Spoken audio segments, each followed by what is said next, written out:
చిన్నప్పుడు genie Aladdin story వినే ఉంటారు కదా.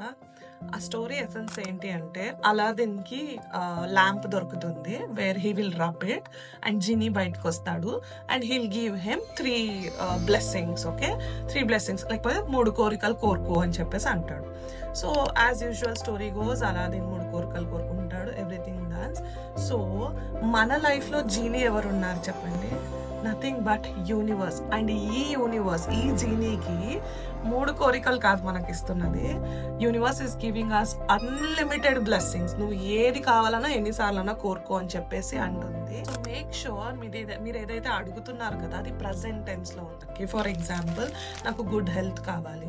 So don't ask universe I want good health, లేకపోతే యూనివర్స్ నాకు గుడ్ హెల్త్ కావాలి కాదు. Just ask universe I'm already healthy, thank you for the good health. So present tense లో పెట్టండి. Universe understand only present tense. manifestation happens only in present tense, so keep it in a present tense and definitely choose words. Okay, మీరు ఏం అడుగుతున్నారో just be careful, is it negative or is it positive? Because as I said, universe doesn't understand difference between positive and negative, so careful గా manifest your thing.